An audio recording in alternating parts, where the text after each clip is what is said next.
shadow in the government's game. Pawn as a child with no face and no name. They stole my past to leave me cold and alone. Always searching for a place that could go home. I was lost in the dark, just a tool in the hand, till she pulled me close and helped me understand. Now the fire inside is starting to rise. I can see the truth through 1,000 lies. Now I tear through the veil, leave holes in the sky. I can read every thought in the blink of an eye. Danica, my witch, she's the magic in me. Yeah, I finally found what they took from me. With a hellhound beside me, I'm standing my ground. No longer a ghost that's never been found. In the dead of the night, I can hear the call. All the ghosts of my past scratching through the wall. My eyes change colors, the power has grown. With Crowley the Hound, I'm never alone. I used to be hollow, a man made of glass, but now I am reclaiming every year that has passed. Every memory is falling right back into place. I know every name and I remember every face. Now I tear through the veil, leave holes in the sky. I can read every thought in the blink of an eye. Danica, my witch, she's a magic in me. Yeah, I finally found what they took from me. With a hell on beside me, I'm standing my ground. No longer a ghost that's never been found.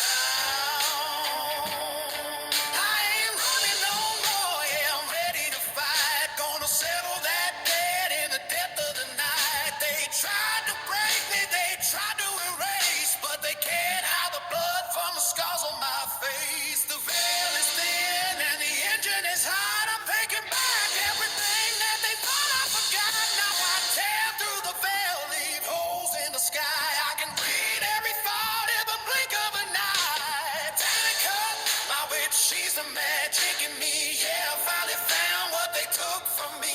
With a tailhound beside me, I'm standing my ground. No longer a ghost that's never been found. I remember it all now. Every single face, I'm calling for you in the dead of the night.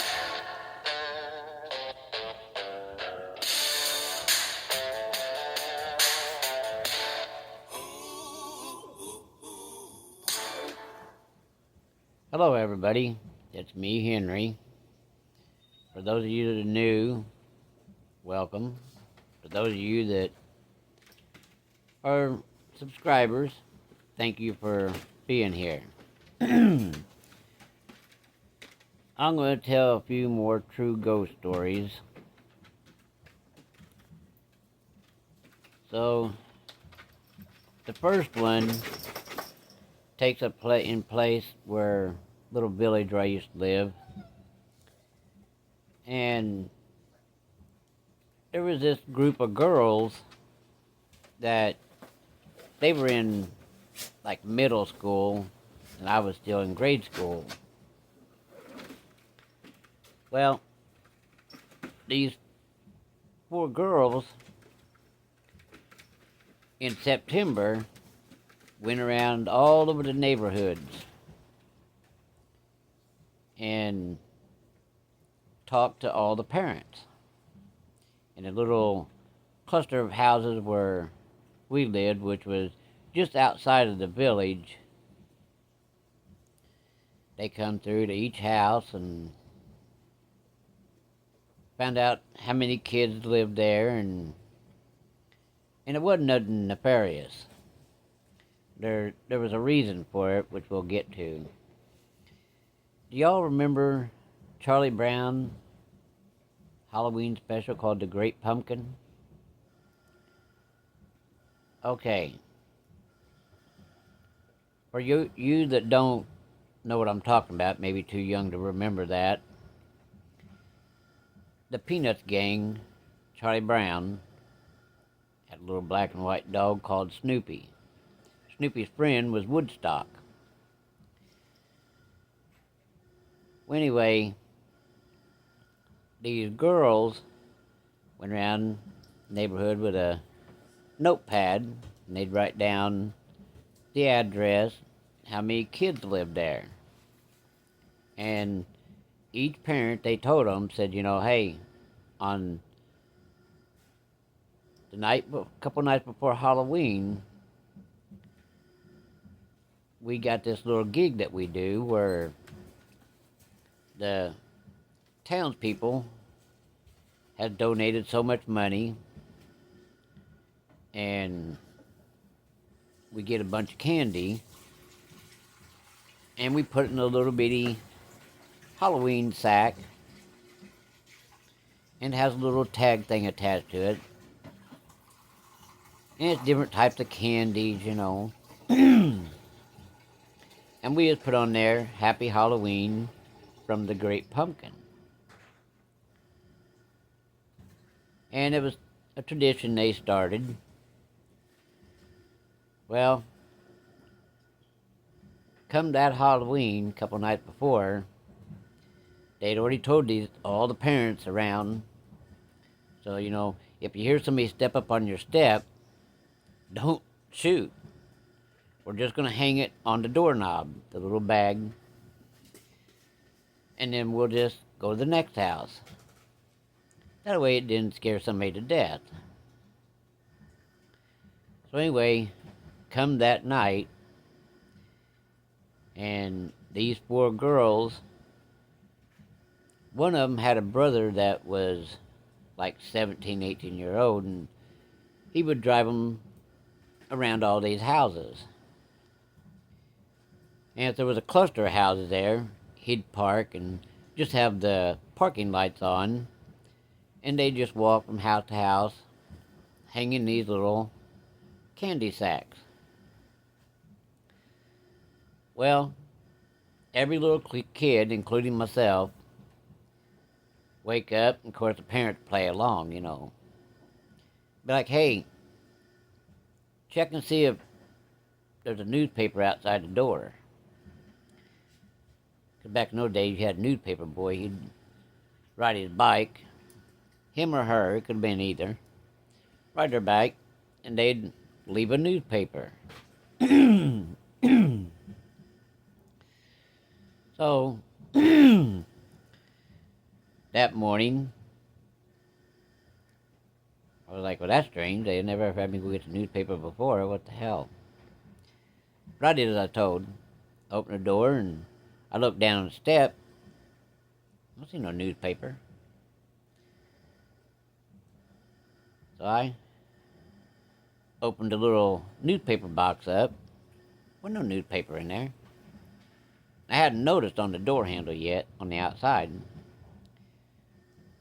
So, when I turned around, faced the door, I seen this little bag. Looked like a little white type sandwich looking bag. Had a little handle. Had ghosts and pumpkins and black cats and witches and stuff on it. And there was a little tag. So I flipped the little tag open, and it said, Happy Halloween from the Great Pumpkin. Well, I thought that was just neat as hell. All the kids in the neighborhood got one. But we didn't know who it was. The parents did, but we didn't. So, come to next year, same thing. Get up in the morning, and there was that bag from the Great Pumpkin. Happy Halloween. Bag of candy.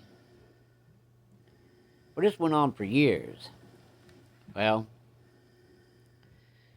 one of the girls always, later on years, whenever I'd see them, see that car stop, I'd see these girls get out. This one was always dressed as a ghost. And the others were dressed up like cheerleader. There was even one dressed up like Ace Frehley from Kiss. And every year they always changed the costume they was wearing, except for that one girl. Now this plays a factor, so remember this. She always dressed like a ghost, always. Sometimes she'd just have a sheet, and she'd have a wig pulled over top of it, had the eyes cut out, and the mouth, and the nose hose. But she always dressed like a ghost. Always. Never failed every year. Because when I got older, I'd be up later, and I'd catch them. I'd see them doing it. Well, anyway, these girls done it, and of course as I got older, I knew who they were. I found out who they were. They'd be like, don't tell the little kids, they don't know yet, and they think that the great pumpkin, the spirit of the great pumpkin, come around and leave all this candy in these bags. That's your secret safe for me. Well, I never did ever think, but I knew that one always dressed up like a ghost. She changed the costume up a little bit, but she always played the ghost. Always. Well, I thought it was just a fascination. But here's how fascination sometimes is a prelude to what happens. Well, I knew these girls. They lived in the village right up there where I went to school. So I knew all of them. They come to the ball games and holler out shit all the time. They were just funny girls. They wasn't bad girls, they were just funny as hell. Always happy-go-lucky. Well, come a day as I got older,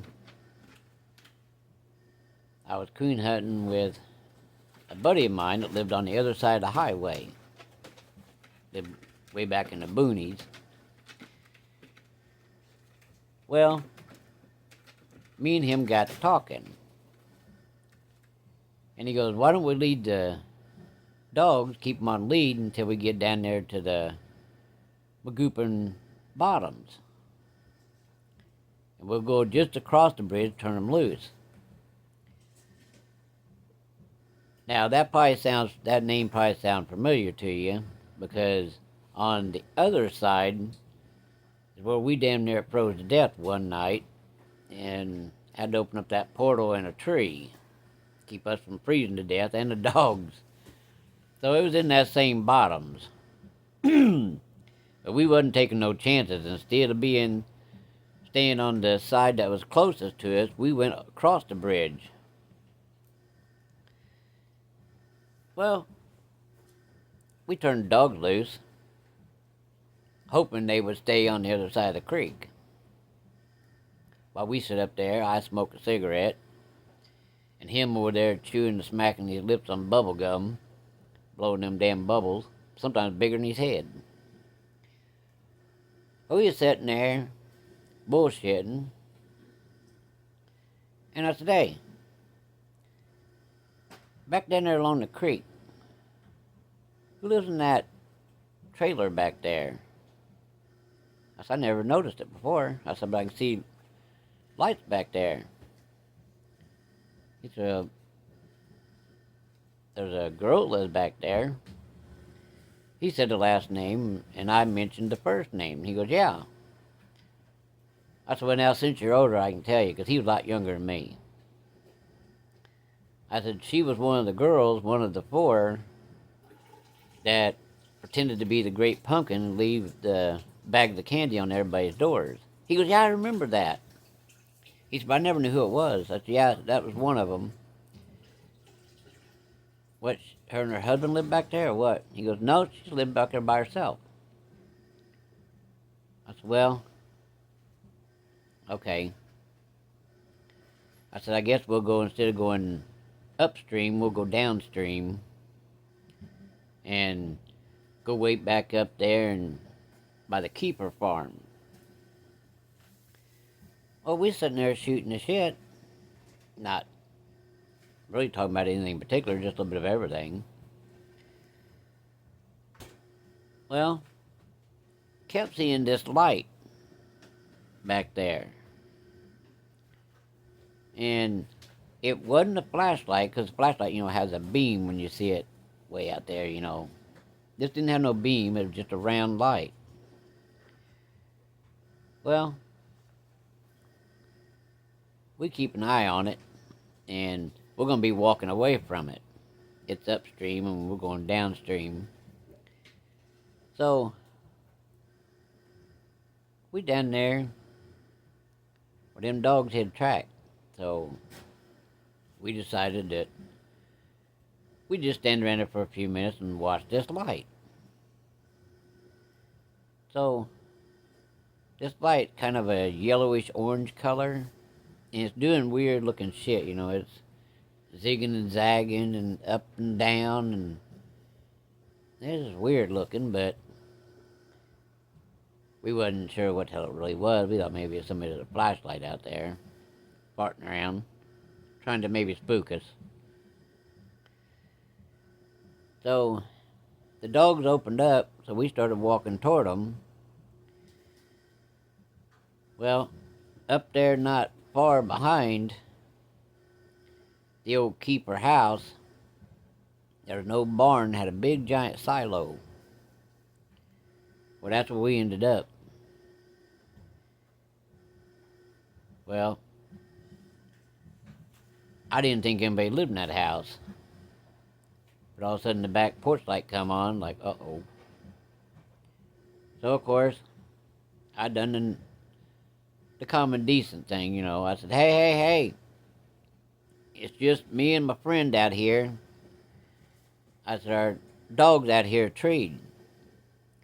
We'll get the dog, we won't shoot the coon, we'll get the dog, and sorry about waking you up. Didn't know anybody even lived there. Well, the guy come walking out there, just a jacket on and boots wasn't even tied. Come walking out there and he just started laughing. He goes, where did he treat? I said, right over there.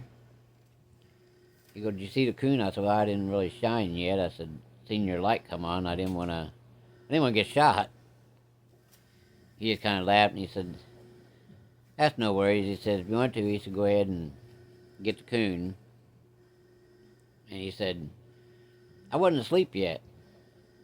He said, I couldn't sleep. And he said, I got to get something to eat. And heard the dogs barking, wondering what was going on. I said, yeah, just us coon hunting. I said, I'm sorry. I said, I didn't mean to disturb you. I said, we didn't know anybody even lived there anymore. He goes, yeah, all my kids, they grew up, moved away. And he said, the wife passed away, and I just can't bear to leave the place. I understand that. I said, but again, sorry about bothering you this late at night.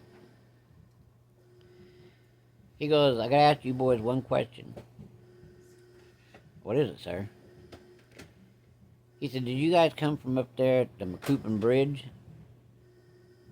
Yeah. We walked across it and then turned the dogs loose. That's my buddy here, just lives up there by the old car place. He goes, gotta ask you a question. What is it? Did y'all see anything up there when you were by the bridge? Yeah, there was a funny light out there in the field. He goes, what was it doing? I said, it was just kind of like it was floating along.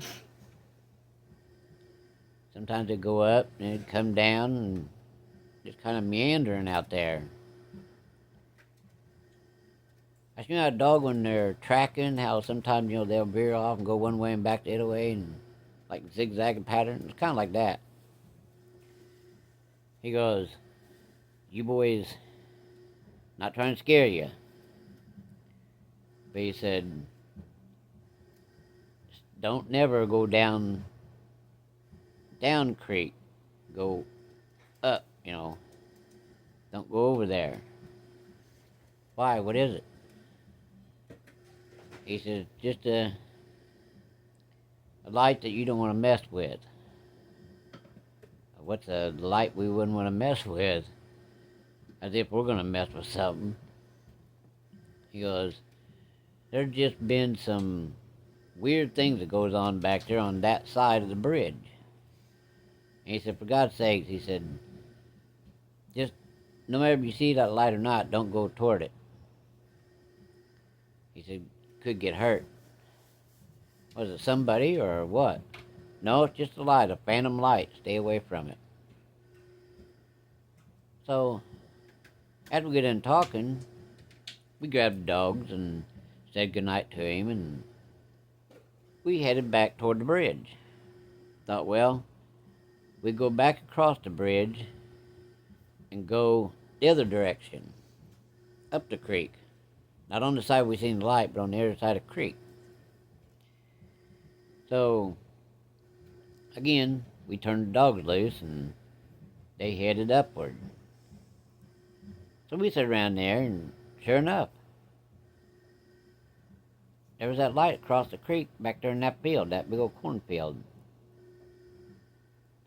We're walking along watching this light, and it was like this light, at first, seemed like it didn't notice us. Well, then just all of a sudden, this light turned and come, but it had like a tail. You know, it was real funny. It was rounded, but it had a tail. And it started slowly moving in our direction, but we're still across the creek from it. So, up ahead, there's this old house that sat there in the field just off of the road. There was a road that went to the highway. And I told my buddy, I said, hey, them two brothers that live there, it's according to what kind of mood we catch them in as to what we're going to have to deal with. He goes, I know them. I said, well, you know how they are. They don't care for a lot of people unless they know you. He goes, they're all right. I said, well, okay. I said, I hope they're in a good mood. And I said, I hope like hell they ain't back there by the creek fishing or hunting, because they will fire a shot over your head. Warning shot. He goes, some bitch shooting me, so I'm shooting back. We was laughing about it, but still, I was a little bit leery, because you never knew with these two guys that lived there, because let's just say they was short a few potatoes in a sack. They could be harmless at times, but other times they could be a little pharaoh.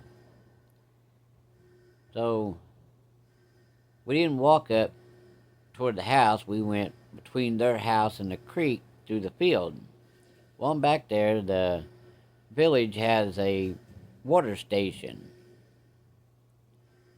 And it's on the other side of the road. Great big concrete looking building, probably made back in the 1920s and 1930s. Great big son of a bitch. But back in that field where we was walking, back a long time ago, back in like the 40s and 50s, it's still there. You could see this thing. It's an old baseball bat, you know, a big wire thing, you know, where the umpire and the catcher and the batter stands. It's the cage behind them. Real tall son of a bitch. Well, a long time ago, they used to have ball games out there. Well, they took the concrete out, but they left that big cage, that backer thing. I don't know what the hell it's called. I never was much into sports, but we could see that off in the distance, you know, in the dark. And then just past it was a great big round pipe, and it had something to do with the water. I don't know what, but anyway, it fed that big concrete building across the road. They always kept lights on in there. I never ever seen nobody there, during the night or day or anything. But obviously somebody had to be down there checking that thing. But anyway, we were walking along, and it was quiet, dead quiet, other than a little bit of breeze and the crunching of the snow. Well, all of a sudden, there was no talking. Shots started ringing out over our head. I hit the dirt. Well, hit the snow. And that buddy of mine, he had heavy set. He bounced in the snow like a rubber ball. And he goes, "Dirty bastards." I said, "Well, who do you think it is?" All of a sudden, we seen the porch light come on down at them two guys' house, and you could see the one in the light was aiming a gun, and the other one got a flashlight and started shining. So I told my buddy, I said, "I think I know who it is, those two brothers." I said, "We must have startled them." I said, "Let me holler and let them know who's back here." So I hollered and told them our names. I said, "All we're doing is coon hunting." But see, they didn't own those fields. They just owned a small place and a yard and where their house was. But to them, we was hunting on their property. Again, they was a few potatoes short of a sack. So you had to really handle these guys with real delicate words. Now, you remember the old cartoon of the two hillbillies? One was red-headed and one was black-headed, and it was kind of like themed after the Hatfield and McCoys.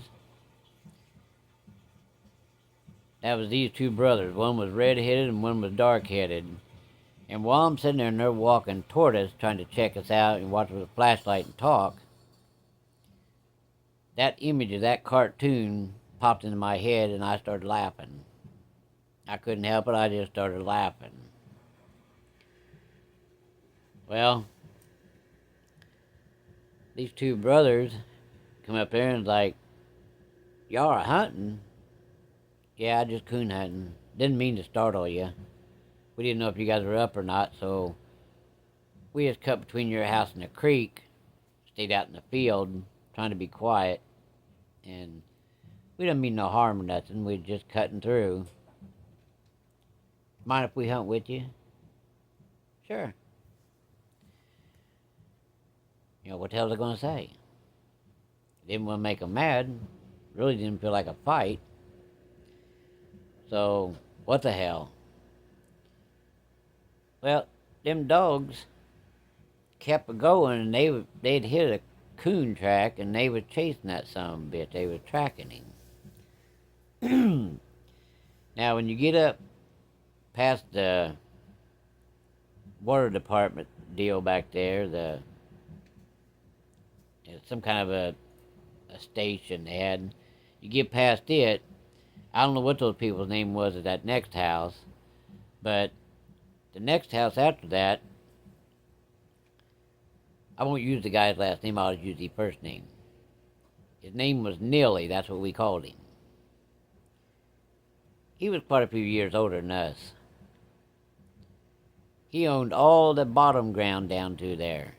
Him and his mom and dad. His dad passed away years ago. He'd want to give us permission hunting there. Well, the dogs kept going. They went up on the other old car place. So we're going to where these dogs are treed right before you get to the railroad tracks. Well, as we walk along, these two brothers, talking a little bit with us. They was like, "There's all the further we're going, we'll wait here." "What's wrong with you guys?" "We just wait here." So, started to pop over the hill and seen there was a vehicle sitting down there where the railroad crossing was. So me and my buddy kept walking. He said, "Do you really think it's true?" I said, "What's that?" And he goes, "Do you know the story about this railroad crossing?" "No, I don't think so." "Why, is there a story to it or what?" He goes, "Yeah." He said, "Long time ago," he said, "when Dad was a kid and old man Carr was a kid, because they had about the same age, he said there was a car that they seen flying down this road back in like the 50s. I said, "What happened? They didn't see the train and hit it head on or hit broadside or what?" "No." He said the car stopped. And he said two guys got out. They opened the trunk of the car, dragged this other guy out over to the edge, and shot him. I said, "Get the hell out of here. You messing with me?" He goes, "No. I'll have Dad tell you tomorrow." I guess he ain't shitting me. So this car is down there sitting. And our dogs are probably about maybe 10 blocks, if you measure it by city blocks, over right of that where that car's sitting. So we kind of kept an eye on that car. Thought, well, maybe it's some young kids or something. Who knows?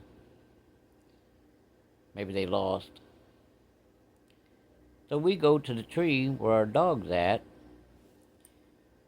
We get the lights out. We start shining for eye shine.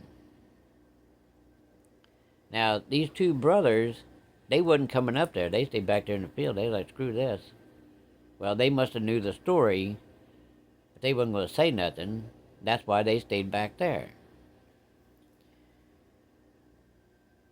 So, I spot the coon. I get the rifle ready. I shoot the coon. And as soon as my shot went bang, there were shots that come from that car. I mean, my buddy hit the dirt, and the dogs, you can't hear shit, because them dogs now are fighting that coon. But I got the gun laying there. My buddy's got his gun. Wondering, what the fuck are they shooting at us for? All we doing is shooting a coon out of the tree. They could hear our damn dogs. All of a sudden, the car doors go shut, and it takes off. What the hell? Crazy bastards. They're lucky, because if they'd have stayed around and took another shot, we'd have been shooting back. I guarantee you. My buddy goes over and picks up the coon, puts it in his backpack, and he goes, "You know, it's kind of strange. One shot, and then they take off."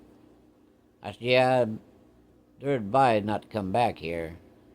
I said, "I don't appreciate that shit. Somebody's shooting at me. That's bullshit. All we're doing is coon hunting." So we didn't think nothing about it. We just thought some freaking idiot. So we walking back to where these two guys, the two brothers are. Like, did you hear that? Back there, that sumbitch took a pop shot at us. Those guys, I mean, when I shined the light at them, they was snow white, their face. They was like, that wasn't somebody. What the hell you mean it wasn't somebody? We seen the car. Do you know the story? I said, "Yeah, my buddy just told me a while ago." "Why?" That's what it was. That's why we didn't go up there. That's what at least you could have done was tell me. Damn. Could have got my full head blowed off. It's like it wasn't shooting at you. Then he proceeded to tell me the story. The mob had a guy and they was looking for a place to whack him. They drove around till they found a quiet place, and when the train come through, that would cover the sound of the gun, they hoped. And they shot the guy and dropped him off there and left. Well, they did find the body. They never found the guy that done it. But anyway, it does replay there every night after midnight. Well, we go back home that night. We done coon hunting. My buddy was like, "Hey, we don't have any soda here.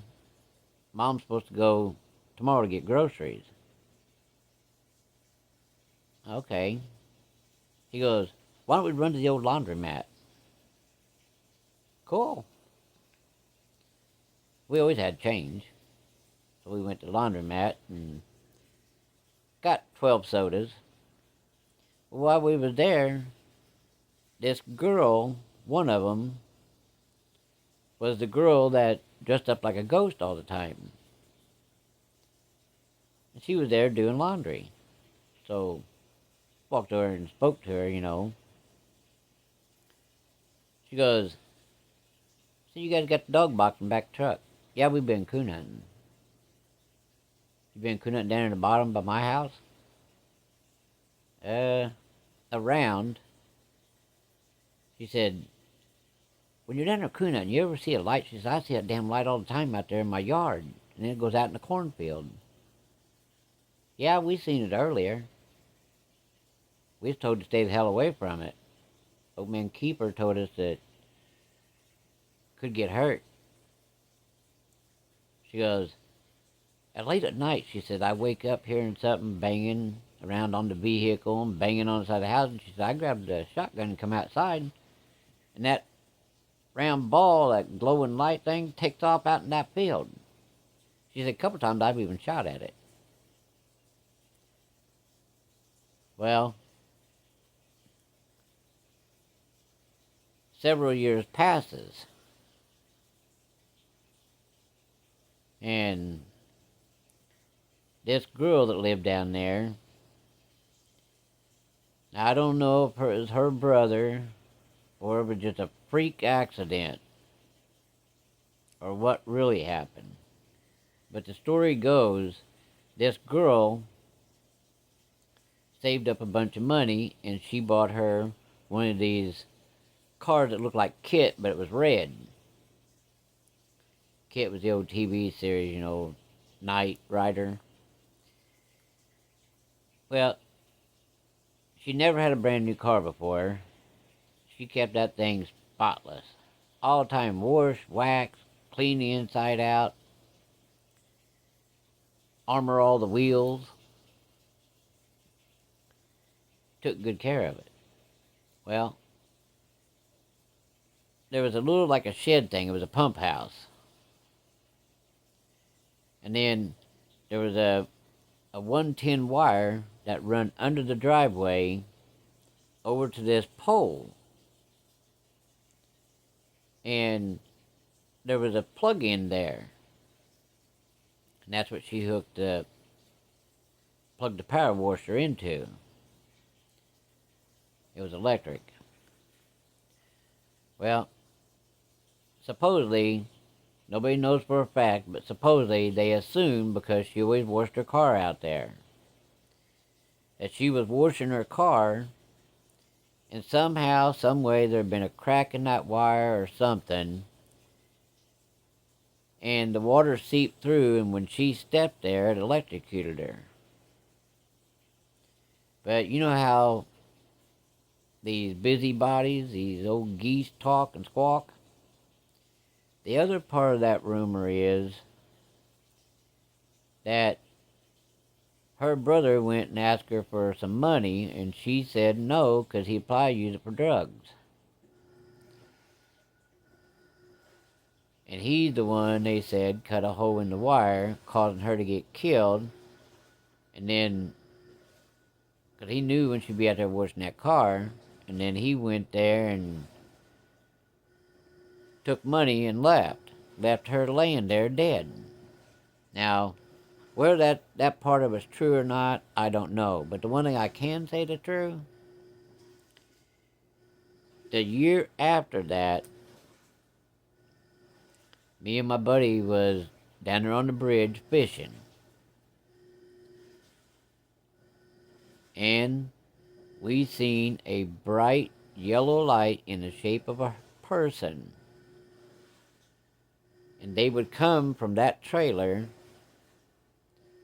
down those stepping stones out to the driveway and move in like kind of a round pattern. They would stay in that round pattern, but it looked like it was doing something. Maybe like somebody washing a car. Well, kids, you know how they are, they talk, and we started asking people in the neighborhood if they seen anything. And they said, well, nothing ever comes good out of that spot where that girl lived.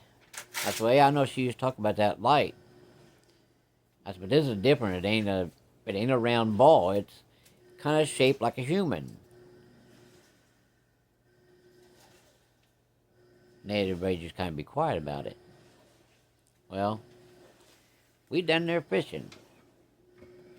And we'd see it and we'd watch. We'd sit there on the bridge and watch because it was way down there. But we could still see it. And we'd watch. My buddy'd look at me, and of course, I was curious. He'd look at me and he'd go, don't even think about it. We are not walking down there. Well, every time we'd see it, I was curious and wanted to walk down there and see this ghost. She was friendly and alive, so obviously she'd be friendly when she's not alive. So that part didn't scare me.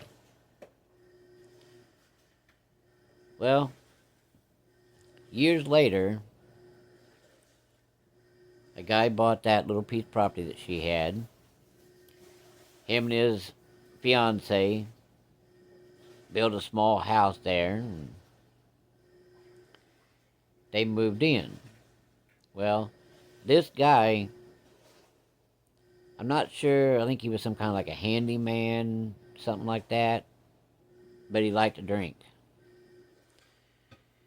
And his fiancée worked at the American Legion. She was a big, heavy-set, redhead lady. Real nice. Him, he was kind of a strange duck. You just had to kind of go along with whatever it was he was yapping about, and you'd be okay. But the drunker he got, the more mouthier he got, and he liked to fight. Well, one night we're down on the bridge, and this guy come out of there because he seen us with the light up there standing on top of the bridge fishing in the Macoupin Creek. He decided he was going to get in his little truck, and he'd had quite a few drinks in him. He was going to come up there and run us off the bridge. So, we're watching him down there. He was hollering shit. Like, we ain't bothering a soul, and this is public place we're at. My buddy said, if he comes up here, I said, I know. I hear you. Nothing doing. Hear that little truck come. It turned onto the blacktop and headed toward the bridge. Now we're on top of the bridge standing up there, not bothering a soul. We ain't talking loud, we ain't screaming harm, we ain't throwing shit. We're just fishing. He slams on those brakes. The door flips open, the dome light come on.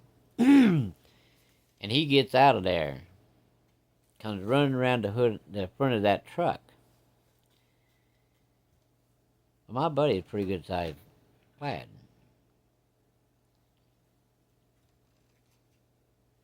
This guy started saying about we have no business there, we're trespassing, and he don't appreciate us throwing shit at his house. Like, dude, I can't even throw a baseball that far. You way the hell over there. I don't appreciate... Dude, I can't throw nothing from this distance that far. This fishing pole surely ain't gonna cast that damn far. I wish it did. You see a gun here? There ain't no way we could have made it over there and done that and been back here by the time you come around and got over here. Do you know anything about the place where you live? Oh, I've heard stories. And they're true. That place where you built a house has got a history. The girl that lived there that died was seeing things. We've seen things there. Everybody knows, I guess, except for you. So, get off your high horse. Don't even think about doing something to one of us, because it ain't going to turn out good for you. Now, we're sitting here not fucking with nobody. I'd advise you to leave us hell alone and move along. Unless you're going to pull up a fishing pole and sit here and fish with us. But if you're here to cause trouble, ain't a good idea. Could get your ass whipped. I don't give a shit what you're getting ready to say. Either pull up a bucket and sit down and fish, or shut the hell up so we can fish. You don't own the damn bridge. It's public. So don't tell us we can't fish in the creek. We ain't standing back there behind your house. So he proceeds to leave. So we're sitting there fishing. All of a sudden we see a car coming down the blacktop. So I turned the flashlight on, let somebody know that we're on the bridge. I didn't shine it in their eyes, but I just shined it at the ground so they could see a light. Lo and behold, it's a fucking cop. Lucky it was one I knew. County cop. He pulls up on the bridge and rolls his passenger side window down, because that's the side we're on. He goes, "What you boys doing?" "Doing some night catfishing." "Catch anything?" "Yeah, we got a few." He goes, "I had to come out. I got a call." I said, "Guy down there in that trailer? That house down there?" "Yeah." I said, "Yeah, we had dealing with him earlier." I said he was going to try to run us off the bridge. He goes, "Was you guys down there throwing stuff?" "No, we've been sitting there on the bridge the whole time." He come up here and we told him. I guess he went back and called you guys. He started laughing. He goes, "Does he know that that place where he lives is haunted?" We told him. But he didn't want to hear none of it. He started laughing. He goes, "You guys just have a good night. Have fun. If he comes back, just try to ignore him." "Okay." "Are you going to go tell him you talked to us?" "Fuck no," he said, "I ain't going back there." He said, "I got called back there several times," and he said, "I ain't going back there." He said, "I don't worry about him." But he said, "I've seen some stuff back there, like lights floating around and just weird shit." Everybody around knew about that place. Well, a few months passed and his fiancée run off with somebody else. Well, he stayed there for a couple more years. Well, he just really lost it after she left.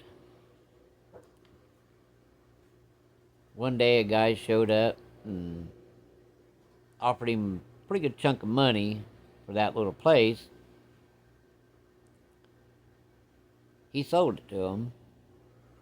I don't know whether he told him it was haunted or not. He should have, but he probably didn't. Who knows? Well, these people start building.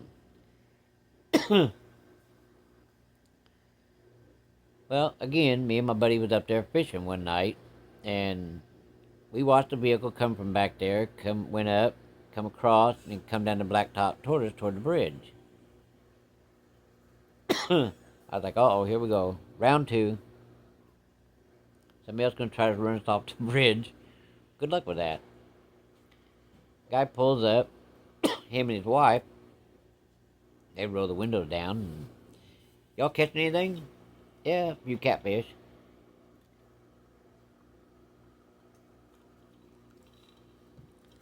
Y'all from around here? Yeah, my buddy just lives up the road up there on top of the hill. That's up at the old car place. And you? I live on the other side of the highway. He goes, y'all know anything about the place?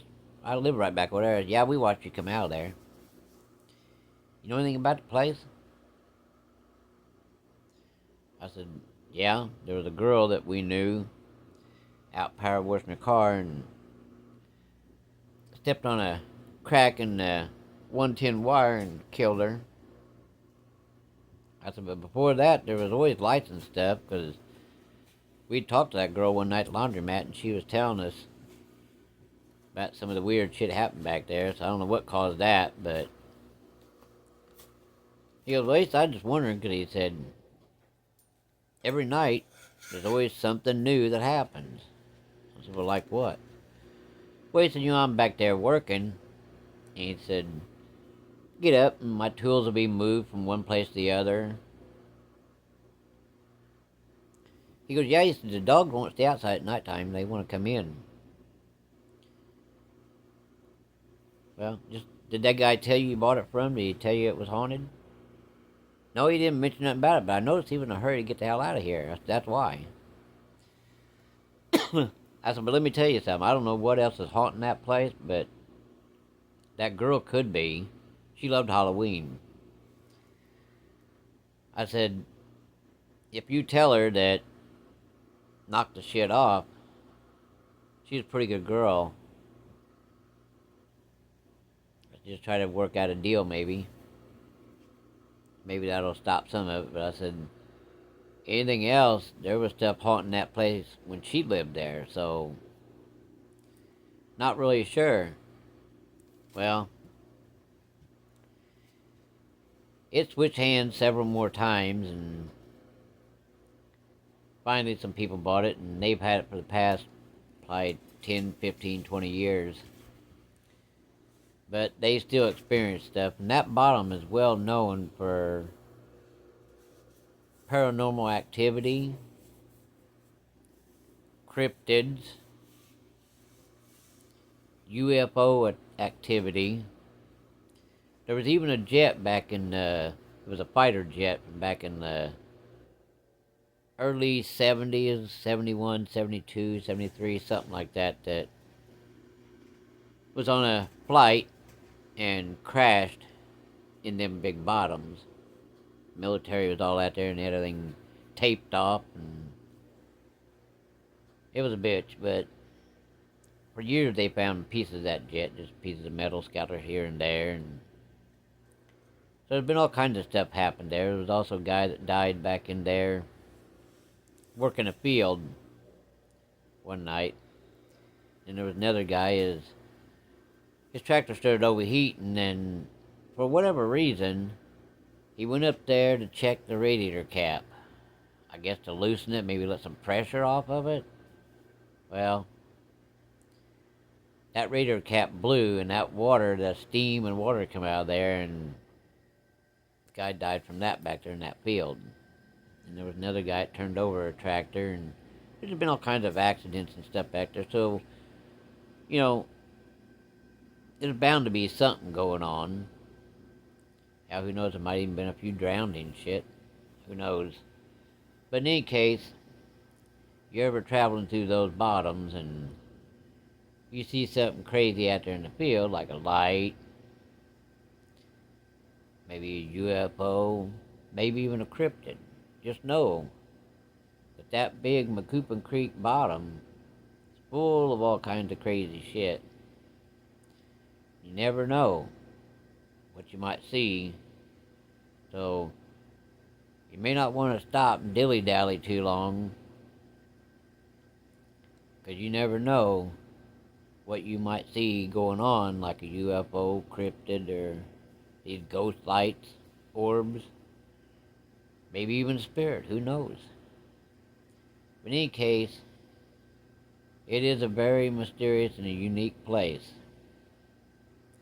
Daytime it looks just like any other land. But come nighttime, that's when the real activity starts. There's been many people that's called into the police station and reported things they've seen. And these people ain't crazy. I've seen a lot of the same stuff that's been reported. Of course, used to hunt all them big bottoms, used to fish all down along that creek. So, if you're ever traveling that stretch of road and you see something, don't think you're crazy. Me and a lot of other people has witnessed things down those bottoms. So, don't feel like the Lone Ranger. My next story takes place in the Midwest. I used to live in a place, and they called it Dark Hollow. And the driveway was a mile long. Well, back up where you turned off the main road, there was a guy I become friends with that had a little tiny house there. At first it was just a cabin. Then as soon as he got retired all the way, he moved in there and sold his house in town. Now when you come in and you turn right to go in my driveway, you could see his house there across that small field. Now there was a big giant hill to my left. I mean a big hill. And down through there was 5 or 6 cabins. And those were people that just had those cabins to kind of a getaway place. And periodically I'd see them, when I'd come home or I'd leave. But you went on down and you crossed a little underwater bridge. Low water bridge. You come up and you go on down, and there was a bunch of old cabins that hadn't been used in years. They started caving in. On down further, there was a gate. And that's where the property where I lived, that's where that property started. So basically that driveway was an easement to those cabins and back where I used to live at the end of that road. There was an old logging mill that set up on the hillside. Big concrete building, concrete and wood. I mean, it was real long. That's where they milled logs. Well, they called it the Dark Hollow Log Mill. Well, it was old and caving in and just kind of sat there in the woods, When I come home late at night and the moon's out real bright, these buildings, you could see them. But that old cabins and that old logging mill always kind of just, you felt like you was being watched. It just kind of give you the creeps. Well, when you got to the gate, I always kept it chained and padlocked because that's what the people that owned the land told me to do, because there was 3 trailers up where I lived, but I was the only one that lived back there. The other 2 trailers are empty and windows busted out, and that's why they put a gate there with a chain on it. So you had to stop,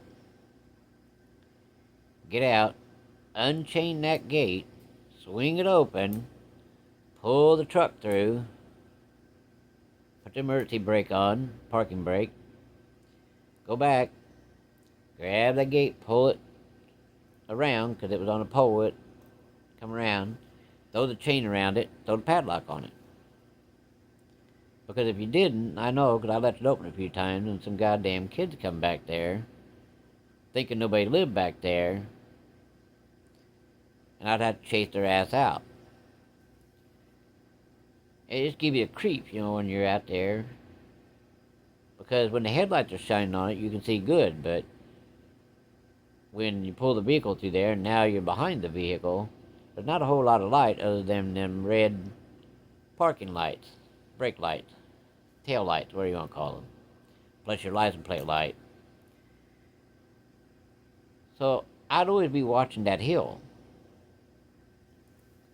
Well,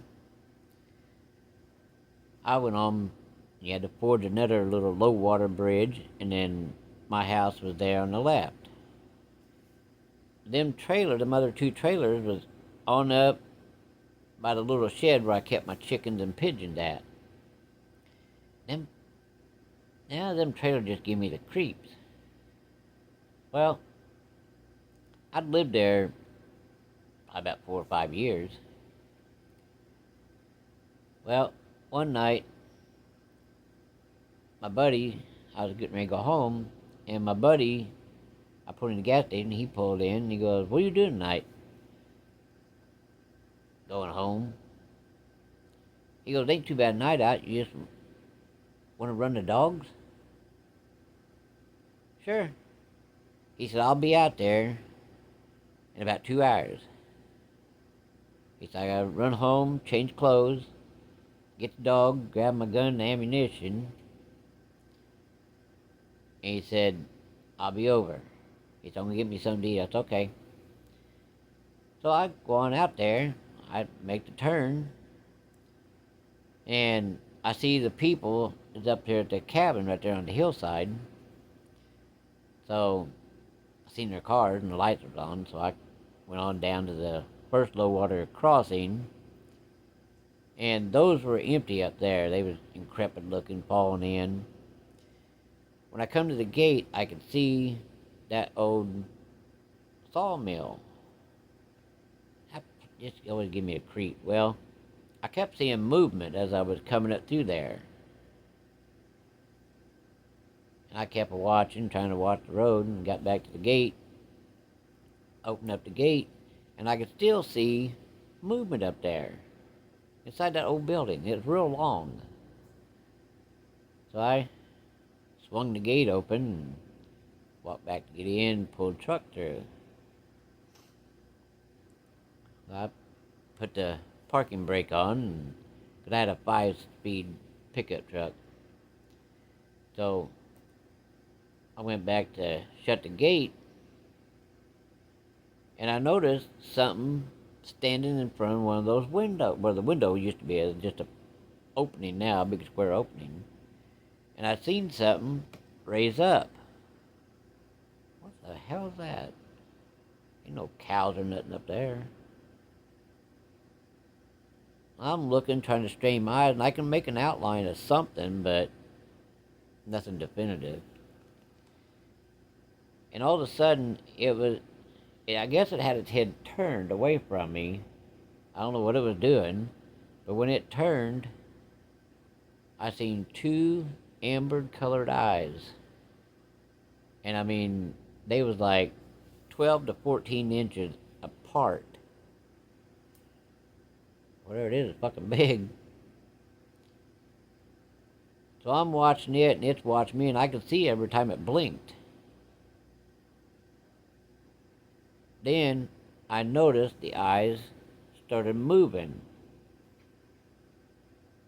Like shit. What the hell it is? So I'm walking back toward my truck to get in, and I'm trying to decide what the hell could be up there that'd be that goddamn big. So I went on down the road, my driveway, come to that low water crossing, pulled in, and shut the truck light off, truck motor off, and grabbed my key and walked up and unlocked the door. Well, I go to turn the lights on inside the house, and I noticed something coming up the road. I'm looking, and all of a sudden I seen those amber eyes again. Looked like it's probably about 8 foot off the ground. I noticed there's two of them. A set of eyes, two eyes. So I go in and act like I'm looking for something in the house, just like I didn't even see it. So I go in and grab the gun, walk back to the door, turn the porch light on, and walked outside. I don't know where it went because I didn't see it out there. So I wonder what the fuck it was. I go back in the house, set the gun down there in the corner. I was sitting there picking me something to eat. And you ever get that feeling something staring at you? Well, I had that feeling. So I got my food done, and I'm sitting there at the table eating, and I can't shake this feeling. To the left of me was the front of the trailer, and that was all windows across there. So I'm sitting there, and I don't know what the hell kept me from looking in the first place, but all of a sudden, I thought I see movement at the corner of my eye, so I turned my head to look. I wasn't sure at the time what I was seeing, but I seen these amber color eyes looking directly at me. Oh shit. So I set my fork down, slid my chair backwards, rested in the corner and grabbed the gun. Go to the door. Porch light's already on, so I open the door, and there this thing is standing about 50-60 foot in front of me. It ain't doing nothing other than just staring at me, and them ears straight up, it's kind of twitching. Like maybe a mosquito landed up there and they were trying to shake it loose. I don't know. Maybe he's trying to horn in on me. Who knows? Maybe he was hearing something.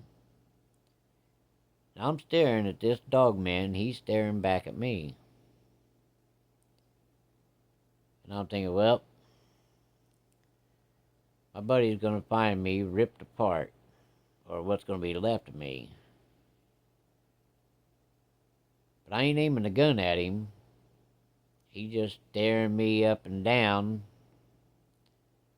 I guess waiting to see what I was going to do. I don't know how many times maybe that thing had come back there to my house, and I hadn't seen it or noticed it, just this one time.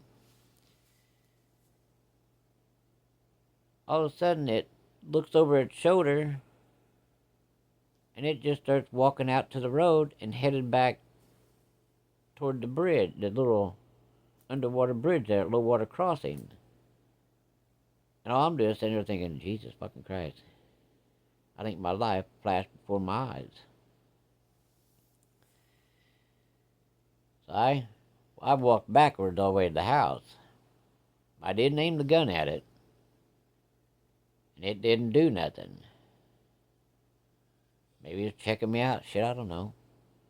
So I go back in the house, and I'm sitting there and thinking, son of a bitch, what just happened? This thing come to my house.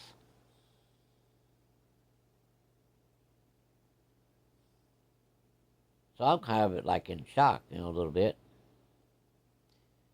Well, hour or so passed, and I seen these lights coming up the driveway, and it was my buddy. Well, he's back there honking. So I was like, well, shit, I locked the damn gate on him. So I grabbed a gun, put it in the truck, and I got in and headed up there. I said, "Hey, dude, I'm sorry. I I just got so used to locking the gate behind me." He goes, "Well, you act like you're scared." I said, "Dude, I just had a dog man come to my fucking house. It was right up there, I think, at that logging building right up there, or logging camp." He goes, "You fuck crazy?" "No, I'm serious." He goes, "You wouldn't lie to me, would you?" I said, "No." He goes, "That place always did," he said, "give you the creeps and me." He said, "But not near as creepy as back to where you fucking live with them two other trailers way up there where your chickens and pigeons are." I said, "Yeah, but at least it's peaceful and quiet back here. As long as I lock the gate, ain't nobody gonna come back in unless they're gonna walk." So we come down there and we go in the house for a minute, and I'm finishing up eating and shooting the shit. Got done, I rinsed my dishes off, put them in the sink. I'll take care of them tomorrow. So I go out, hop in the truck with him, and we go up to where I kept my pigeons at. Well, this big shed also kept my coon dogs in there. So I told my buddy, I said, "If you want to, you can just shut it off right here, and we'll just go right to the end of this place here where I mow, and there's woods there, we'll just turn them loose there." It sounded good to me. So we walked to the end of the mowed patch there and come to the wood, turn the dogs loose. Now, I'd been all over the place in there and knew that place like the back of my hand. But that night, we turned them dogs loose, and I mean right off the bat, they took off. On a track. Well, them dogs, they run along that old spring, that little creek thing, and they went up top the hill. So we was sitting there waiting to see what they was going to do, which direction it was going to go. There's no use to keep following them because, hell, they take you all over the place if you ain't careful. So we're sitting there, and my buddy turned on his headlight, coon light. Called a headlight because it sits here on your hat, on your head. He turned his frickin' light on, and he shined around and he goes, "You ornery bastard." I said, "What?" He goes, "Do you even got a deer permit?" I said, "What the hell I need a deer permit for? I ain't hunting deer." He goes, "There's 2 deer right over there."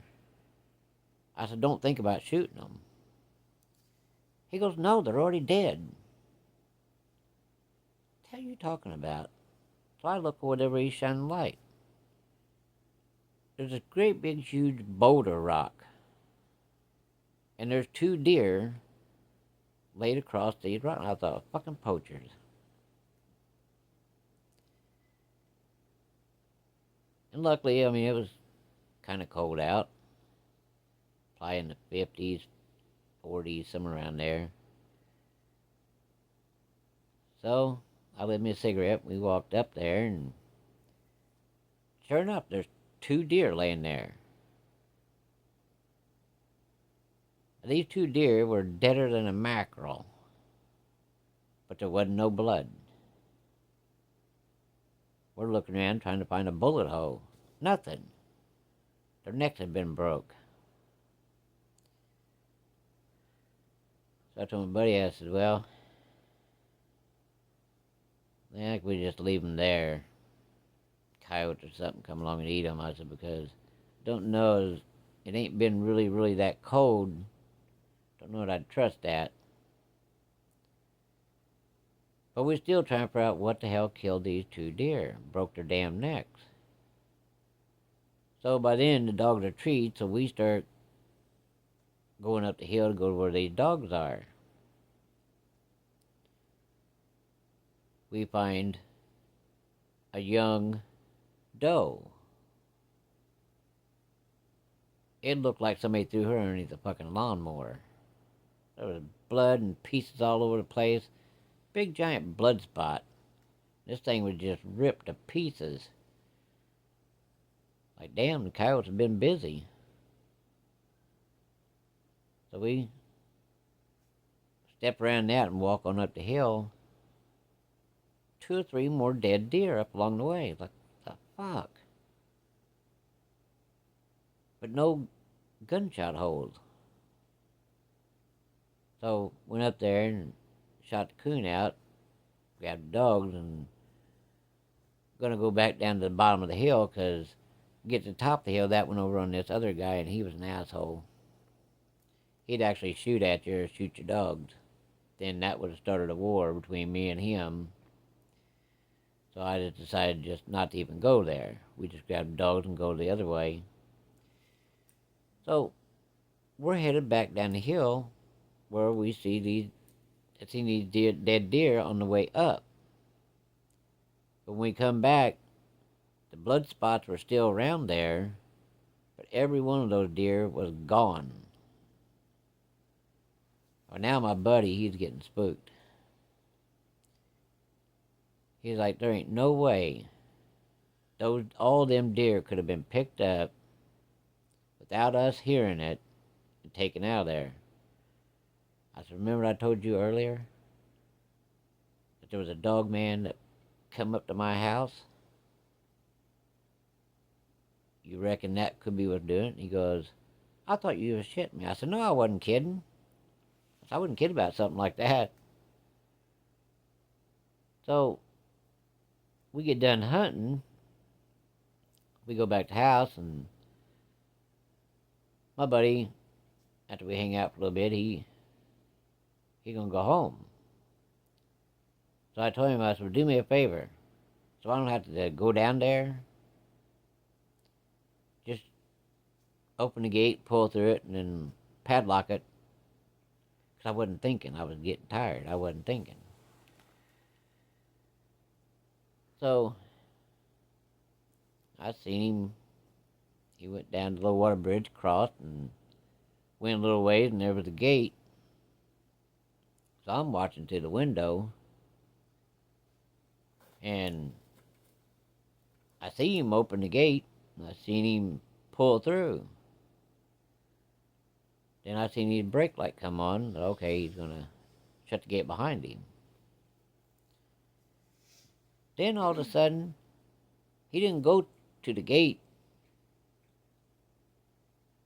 He come running to my house. Well, I opened the door. He come up and he goes, dude, you wasn't shitting. I said, I told you I wasn't shitting.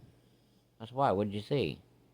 He goes, he was standing right there to the left of my truck. Right there in the weeds by the field. I said, well, did he do anything? And he goes, no, he's just standing there looking at me. I said, well, now you know I ain't kidding. So we get in my truck and drive up there with a gun. I told my buddy, I said, I'll follow you out to the blacktop. He goes, you sure you're going to spend the night here? I said, I live here. Fuck, if I wanted to kill me, I would have killed me earlier. So he leaves. I turn around and do a U-E in the road there and head back. Come to the gate, pulled through, shut it, padlocked it, got in the truck, and I didn't see nothing. Of course, I had the gun in my hand. I went back to the house. I loafed around, watched TV for a little bit, watching the windows, thinking I was going to see this thing again. So I finally just crashed there, went to sleep. Well, next day, I was leaving. I went to the gate, unpadlocked it, and swung it open, pulled through, shut it, locked it. Went up, was going to get my mail, and I was going to run in town. Well, my neighbor down there, he sees me stop at the mailbox. So he's hollering, so just a minute. I had to walk across the road to get my mail out of the mailbox, and I come back to the truck, and I turned to the left and went down to his house, and he goes, "You been having any chicken missing?" I was like, "No. Why?" He goes, "Every night there's a fucking chicken missing." And he said, "I stayed up one night and I never did see what it was." "No, I ain't had no problems." He goes, "Something's getting my chickens." He said, "I can't figure out how in the hell they're doing it. There ain't no holes in the chicken house."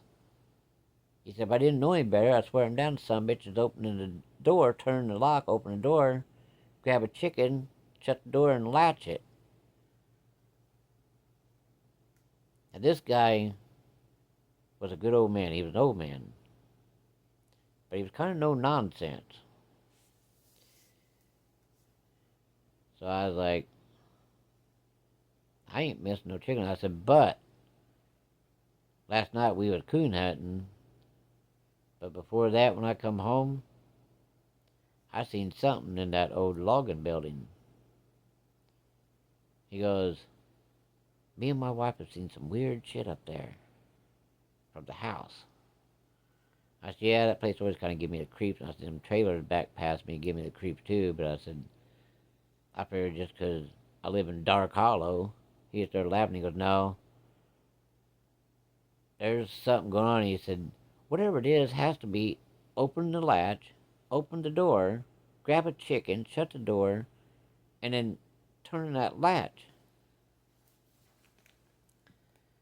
I said, "Well, I know what I seen last night a couple different times. Damn dog man." He goes, "What the hell's a dog man?" I said, "Basically, it's a big giant wolf, and it can go on all fours, but it can also stand up and run like a man." He goes, he said, "I seen something like that when I was a kid," but he said, "I never told nobody." He said, "I didn't know what the hell it was. Thought maybe I was seeing things." I said, "No, they're real." I said, "We got one hanging around." So I said, "I guess you have to put a padlock on your chicken house." I said, "We found several dead deer, and we come back through the same spot. Those deer were gone." Well, he got the bright idea that he was going to try to kill it. I said, "Dude, I'll come to your funeral if they find you." Well, probably about 2 years passed, and I was still living there. And my uncle's dad lived on down, way down the road, and every weekend my uncle was out there. So sometimes I'd see him, he might come by the house, or I'd see him on the road and passing, coming or going to his dad's. Well, one particular day, I had left the gate open because I was going to be coming in and out, and my uncle come back there, and he goes, "Hey," he said, "if you see or smell something really smelling bad when you're down there by Sugar Creek, just know that the old mailman." I said, "Yeah." He goes, "Remember that last flash flood we had?" I said, "Yeah." Well, he tried to come across that little bridge, and the water swept his little Jeep off the road. They ain't never found his body, and there'd been people looking for it. I'll keep my eye out. That's when I'm back there fishing. It's okay. He said, "How you like living back here?" I said, "It's peaceful and quiet." I wasn't dare going to say anything about the dog man. So, it goes on a couple weeks. Then a couple months. Then years passed. They found that mailman's truck swept down that little Sugar Creek. They never did find him, but where that truck had washed up against a tree, there was lots of mud and sand. They found all kinds of big human dog tracks. Big giant dog tracks. I mean, Huge. And they was sunk way down in the dirt and the sand. But they never found nothing of that old man. I ain't saying these dogmen killed this guy, 'cause he did get swept off the bridge into this creek. But what I am saying is, they probably found him, and that's why nobody had ever found him. Not that they killed him, 'cause they didn't. They found him dead, and they probably ate him. Who knows, but they never did, even to this day, have never found a skull, a femur bone, or nothing. It's like this guy just vanished out of his truck into that water. Personally, I think they found him and they ate him. That's what I believe. But, who knows?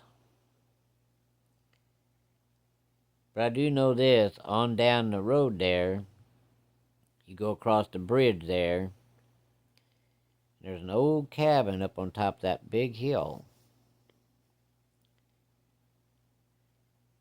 You see a lot of strange shit up there when I was going back to my favorite fishing hole.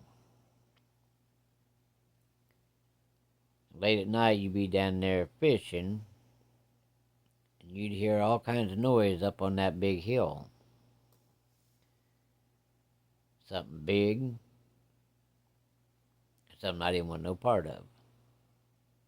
It never come down where I was at fishing, but it stalked me from up on top of that big hill, and I could hear whatever it is up there pacing around, and sometimes you'd hear heavy breathing, and every once in a while you hear a deep guttural howl.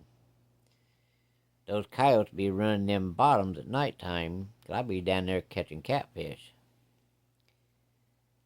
Them coyotes be yip, yip, yip, yip, yip, and all of a sudden that dark, deep howl would come out. Them coyotes would shut the hell up. So, don't know.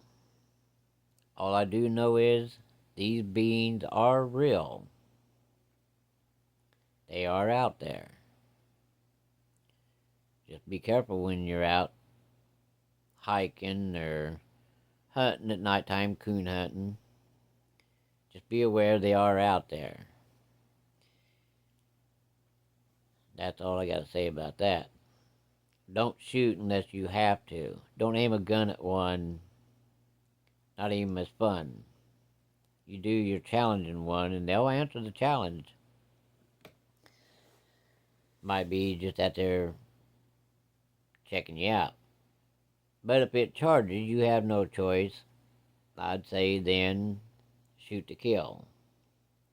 But otherwise, don't just do it, because it may not want to harm you, but you raise a gun, now you made the challenge.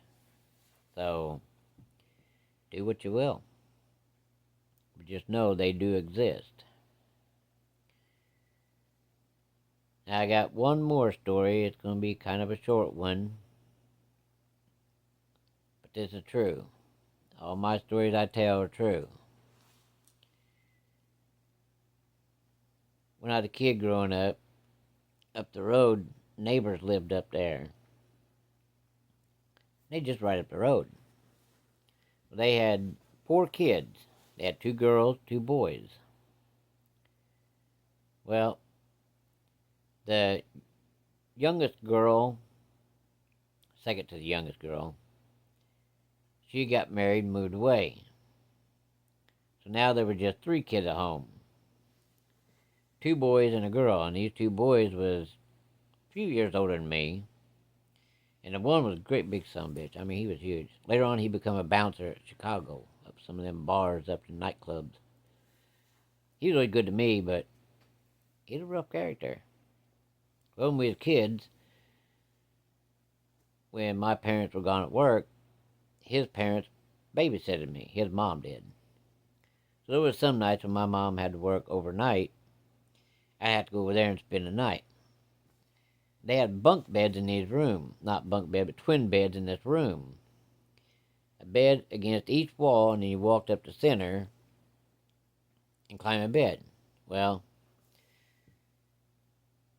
the youngest boy,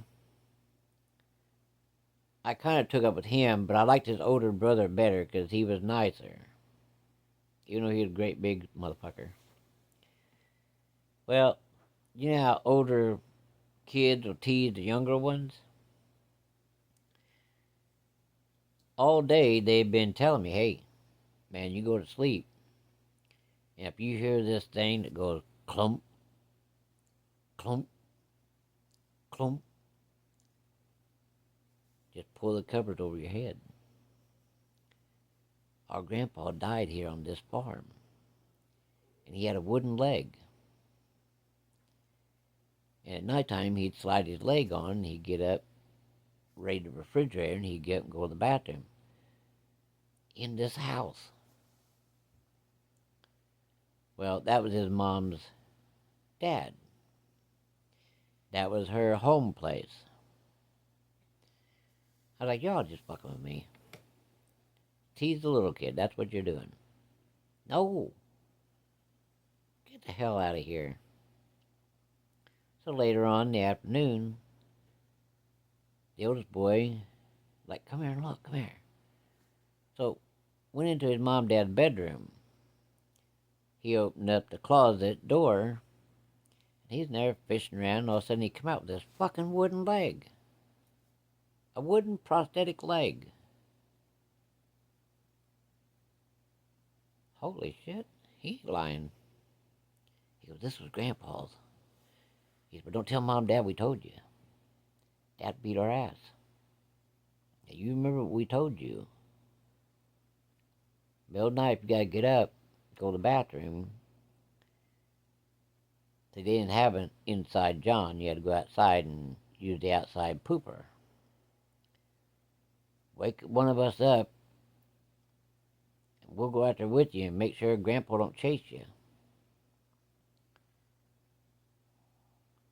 Okay, well, it started getting toward dark. I'm getting a little scared. And of course, they just keep acting it on. Once you hear it, he just keep walking around the house. So hell, there's even been times he come to our bedroom. That damn old wooden leg. They just kept feeding the fire, see? Scared the little kid. So that night, I decided I was going to bunk with the bigger, older brother. So he goes, I sleep against the wall, you get to sleep there toward the little hall. I don't think so. If that fucking wooden leg comes in here, it's going to be closer to you than me. I'm sleeping against the wall. Because while it's messing with you, I'm going to run and jump out the end of the bed, and I'm going to haul ass outside to the picnic table. That's where you'll find me. No, you're sleeping against the hallway. I said, I don't fucking think so. They just kept razzing me and aggravating and egging it on. Well, I was getting scared about a minute. So sometime that night, I fell asleep. And they was aggravating, making the thumping noises. But I hadn't seen nothing. So I eventually fell asleep. So I got the call to go to the bathroom. So I'm starting to wake up a little bit, and I reach her, hey, get up. I noticed there ain't nobody laying there. So I raised my head and looked in the other bed. There ain't nobody in that bed either. I'm the only motherfucker in that room. And then I hear it. Thump. Thump. Thump. It's coming from the other room, and it's coming toward the bedroom. I pulled the covers up over my head and just got one eye peeking out.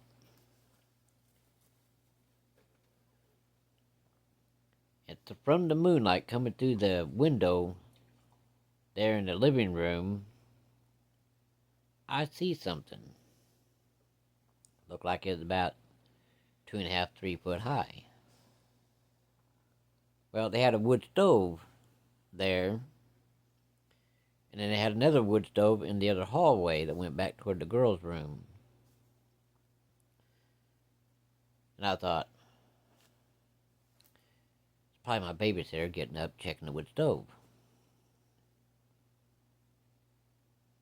But I didn't see that. What I seen was something about 2 to 3 foot tall.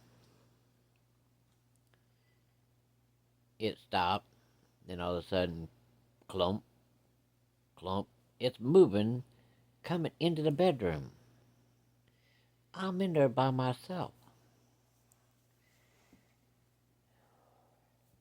I'm watching this thing with the cover pulled up. All I can see out the one eye. I didn't want to think I was staring at it. It comes up between the two beds.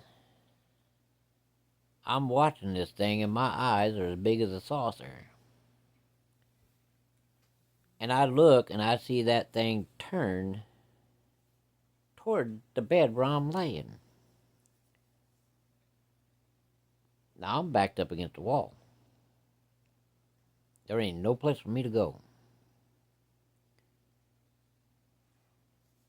All of a sudden, I heard what sounded like a strap fall to the ground. I feel the bed being pushed down like somebody's sitting on the bed.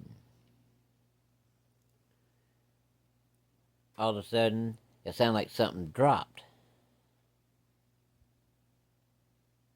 And I felt another pressure at the foot of the bed. Dude, I'm not kidding you. I screamed. I jumped up out of that bed. My feet couldn't carry me fast enough. I run, jump off the end of that bed, hit the floor, and round the corner I went into the babysitter's room. There was them 2 freaking boys at the foot of their bed, laying there with blankets. I jumped over those 2 onto the bed and woke up the husband and wife, the mom and dad. I slid right up between them like a little rat. Them 2 boys down there at the foot of the bed, it sounded like they was laughing, but they wasn't. They was crying. Well, the babysitter woke up and she's like, "What's wrong with you?" I said, "Dude, them assholes down there on the floor, they left me in that room by myself, and your dad, that damn wooden leg, come walking around the corner. All I seen was the wooden leg, and then the sumbitch climbed in bed with me." I said, "Fuck this." I jumped out of bed and come running in here.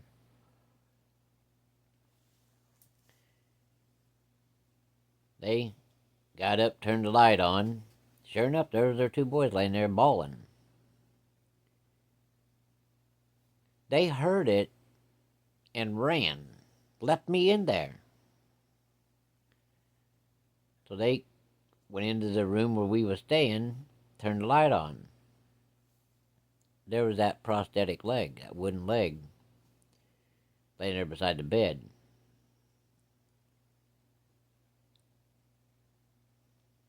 Needless to say, that night, we all camped out in the mom and dad's bedroom on the floor. Well, after that, I never spent the night there again. I thought they was shitting me. No, that old man did. He got killed. Tractor turned over on him, but years before that, he got his leg amputated. And for whatever reason, to this day, that wooden leg is still at that house in that closet. Now, the mom and dad's passed away, the boys had moved away, but the oldest daughter still lives there. And yes, that wooden leg is still in that mom and dad's closet. True story. Scared the hell out of me. I never spent the night there again. I thought they were joking me, but them two assholes run off and left me in there. I guess it was one of those things, every man for himself. They bailed out and left me. I never did stay there again. So, that's the final story for tonight. I'm going to have another smoke, and then I'm going to catch me some Z's, and you all have a good night. I'll catch you on the next one. This is Henry saying good night. Thank you for watching.